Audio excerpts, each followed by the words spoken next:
Let's get started with our first news. Chael Sonnen had some harsh words for Islam Makhachev today on the Good Guy Bad Guy show. And when we say harsh, we mean Sonnen didn't hold back at all. According to Chael, Islam's decision to move up to the welterweight division and face Jack Della Maddalena is not a bold move. It's actually a sign of cowardice. In Sonnen's view, Islam had an obligation to defend his lightweight title, especially against someone like Ilia Topuria, who's been grinding his way to the top and earning that shot. Instead of facing that challenge, Islam chose to jump divisions. But according to Chael, he didn't move up to make history. He moved up to avoid a specific opponent. Chael put it very bluntly, Islam did not go up out of courage. He did not climb to the next weight class to collect more belts, to prove something, or to cement a legacy by adding hardware to his mantle. Instead, he only made the jump under one condition, and that condition was this: I don't have to fight Belal Muhammad. Let that sink in. That's the condition. Not chasing greatness, not taking on the toughest guy in a new division, but avoiding someone who poses a serious threat. Now Islam can sit back and say things like, I could beat Belal. I would go up and beat Belal because I can beat Belal. But here's the reality. If you could beat him, why avoid him? The bottom line is this: he stepped into a new division but made it clear that he wouldn't fight one of the top contenders in that class. That's not the mindset of a champion. That's not the decision making of someone trying to prove they're the best in the world. That's a tactical avoidance. And let's call it what it is. It's a sign of cowardice. Chael continued by pointing out the broader implications. He said, I don't love the idea. And you can tell it's not just an opinion, it's a disappointment, especially coming from someone who has a personal relationship with both fighters. I know this is your friend DC, Chael said, addressing Daniel Cormier. I think of Islam as my friend too. But friendship aside, Sonnen said we have to be honest about what just happened. You have an undefeated #1 ranked world champion, in this case, referring to Belal, who is actively chasing Islam. Belal is so committed, so focused on proving himself, that he's willing to leave his own division behind. He's even ready to walk away from his title just for the opportunity to take Islam on. That's hunger. That's championship mentality. And how does Islam respond? He not only leaves his belt, he leaves the entire division, and all of it, every bit of it, is based on one simple contingency: I don't have to fight Belal.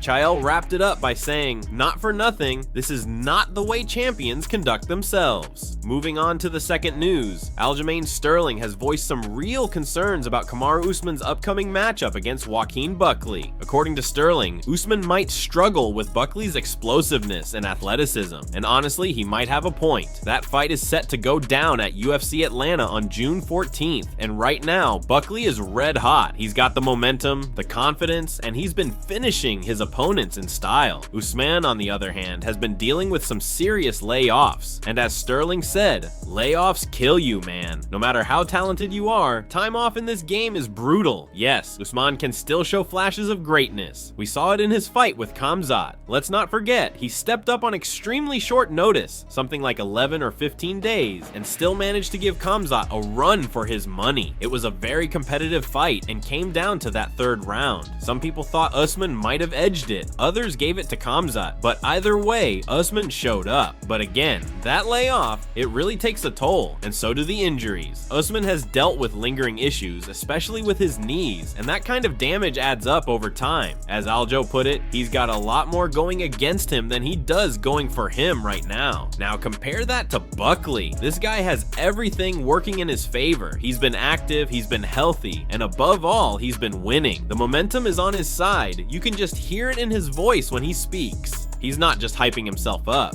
He believes in everything he's saying. He believes in his power, his technique, his speed, and he's not holding back. He's been putting in the work, and he's confident that no one can stop him. And let's be real, Joaquin Buckley is a different kind of athlete. He's black, he's athletic, and he's got this rare combination of strength and explosiveness that's hard to match. When he's in the zone, moving fast, setting traps, throwing bombs, it's chaos for anyone standing across from him.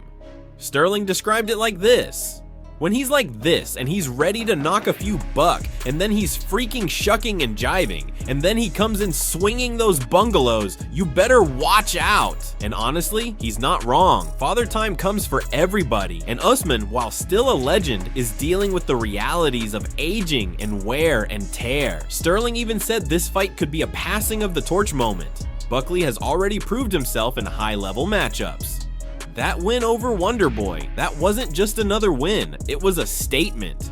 Wonderboy is a nightmare for most strikers, and Buckley handled it. That's why this fight feels so intense. Usman's layoff, his injuries, his recent performances, they all raise questions. Meanwhile, Buckley is surging, and right now, it feels like one guy is going up, while the other is just trying to hold on. Now, moving on to another news, Henry Cejudo has issued a warning about Kamzat Chimaev's upcoming middleweight showdown against the reigning champion, Dricus du Plessis. According to Cejudo, it is absolutely crucial for Kamzat to finish Dricus early, ideally in the first or at least the second round. Cejudo didn't hold back. He made it clear that if Kamzat can't close the show early, things could take a very dangerous turn in favor of Dricus. Let's not forget, Kamzat dominated Robert Whittaker in his last outing. He controlled the octagon, brought the pressure, and made it look like he was still getting better. But this next matchup with du Plessis is not the same kind of challenge. It's different. Why? Because Dricus isn't just another striker. Sure, he may not have the cleanest or most technical hands, but what he does have is relentless grappling, cardio, and a scrambling style that is designed to wear you down. And this is what Cejudo pointed out. Dricus isn't the type of guy who stays on his back. He fights to get up. He scrambles. He resists control. He doesn't just accept bottom position, and that makes things very complicated for someone like Kamzat, who relies heavily on his top control and ability to dictate pace. Let's talk about that fight against Kamaru Usman. It was a close contest, especially in the final round. Kamzat dominated early, but by the third, you could feel the momentum start to shift. As Cejudo said, you have to ask yourself, what if that fight had been 5 rounds? What if Usman had more time to work? Because in that third round, Kamzat started to slow down, and Usman was beginning to take over. The only time we really saw Kamzat tested in a deep, grueling fight was against Gilbert Burns. And let's be real, that was a war. That wasn't a dominant win. That was tooth and nail, back and forth action, and Kamzat showed heart, but he also showed vulnerability. Burns was able to land big shots, stuff takedowns, and make it ugly. So if history is any indicator, if Kamzat can't get Dricus out of there in the first 10 minutes, it's going to be a long night. Dricus is durable, he's tough, and he doesn't back down when the fight gets gritty. And as Cejudo emphasized, if Kamzat lets this fight drag into the later rounds, he's going to be in trouble. To Cejudo, this is not just another fight. This is the biggest test of Kamzat's career, and the blueprint is simple. Get in, get it done early, or risk watching that title slip right out of your hands. Because once it hits round 3 or 4, advantage Dricus. Ali Abdelaziz is now actively pushing for Justin Gaethje to get a shot at the winner of the upcoming title fight between Ilia Topuria and Charles Oliveira. In a recent interview with MMA Junkie, Ali laid out exactly why he believes Justin has earned that opportunity, and why the time is now. Ali said, "I think Justin is the #1 contender." He reminded fans that Justin was originally scheduled to face Dan Hooker, but when Hooker didn't show up, Gaethje didn't sit around. He stepped up, not just for himself, but for the company. He took a dangerous fight against Rafael Fiziev at UFC 313 and came out victorious. According to Ali, that performance alone solidified Justin's position at the top of the division. Ali emphasized that Justin should wait for the winner of Ilia versus Charles. That's the plan, and that's what makes sense. But he also admitted that reality doesn't always cooperate in this sport. He said, "This game leaves people behind, and I don't want this game to leave him behind." That's why, while the goal is a title shot, Justin is ready to fight anyone if the timing and circumstances call for it. Justin is afraid of no one, Ali continued. He will fight anyone, but it has to make sense. And that's a key point. It's not just about the fight, it's about the value of the opportunity. Justin Gaethje has never been a guy to cherry pick opponents. He's taken on the toughest guys in the division, time and time again. He's built a reputation for being one of the most fearless and exciting fighters on the planet. Who cares? Ali said. If you think you're the best in the world, you don't get to pick and choose. You fight the best. That's what Justin's always done. He never picked an opponent. He never said no. He will fight anywhere, anytime. anytime, but it has to be fair. Ali also reminded fans of the sacrifices Justin made to support the promotion. This is a guy who gave up a guaranteed title shot to save International Fight Week. He fought Max Holloway on short notice, a risky fight, and still stepped into the octagon without hesitation. He knocked out Dustin Poirier, a man who later went on to get a title shot himself. So the question Ali posed is clear. How can you tell Justin he can't get the next title shot if Ilya wins? Because when you break it down, a matchup between Justin Gaethje and Ilia Topuria would be an instant blockbuster. It's the kind of fight fans dream of, and for someone like Justin, who's never ducked a challenge, it would be well deserved. According to Ali, the only thing left is for the UFC to do what's right. Now, moving on to another wild story. Jon Jones just might be done fighting, and he said it on a FaceTime call. That's right, the reigning UFC heavyweight champion doesn't seem to care one bit if the promotion ends up stripping him of his title. Earlier today, Jon posted a laid-back video to his Instagram story. He's in Thailand, chilling in the sun, sipping a coconut, smiling as someone off camera asks, "When you gonna fight, Jon?" But Jon didn't answer with a fight date. Instead, he took to X and dropped some bombshell responses. Jon wrote, "Been out here in Thailand enjoying life, stuffing my face every day, and I swear I'm losing weight somehow. The quality of food here is amazing. So delicious, so clean. That doesn't sound like a man deep in training camp. That sounds like a man enjoying retirement, even if the word hasn't officially been said yet." A fan replied to Jon's post, "Enjoying your last days as champ before being stripped." Jon clapped back, "Stripped? Do I come across as the type of person who cares about things like that?"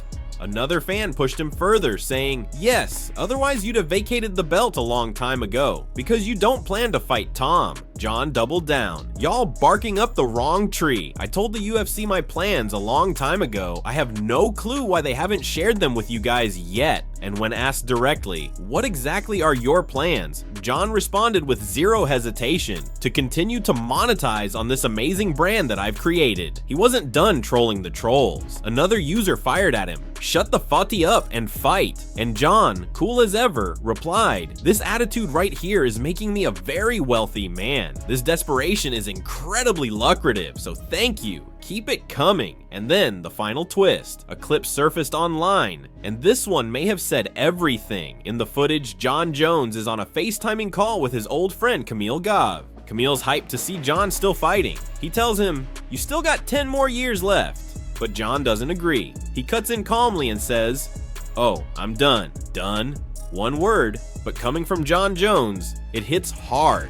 After all the injuries, after the delays, after the legacy debates, is Jon really finished? Or is this all part of a bigger chess move? A negotiation tactic? Or maybe, just maybe, Jon Jones has truly walked away from the octagon with the belt still around his waist? Whatever the case may be, Jon isn't sweating it. He ended it all by saying, "Bro, it's crazy. I can't walk more than 2 feet here in Thailand without taking a picture. My Russian fan base and my UK fan base somehow exploded. Everything is working out for my good." Is this the end of Jon Jones, or just another chapter in his unpredictable legacy? Only time will tell. Finally, one last bit of news to close things off. A fighter has officially pulled out of UFC Baku. Earlier today, the UFC's highly anticipated Baku card took a significant hit as reports confirmed that Kyoji Horiguchi has withdrawn from his scheduled bout. Fans were genuinely excited to see Horiguchi in action, especially given his veteran status and dynamic fighting style. But unfortunately, that won't be happening anymore.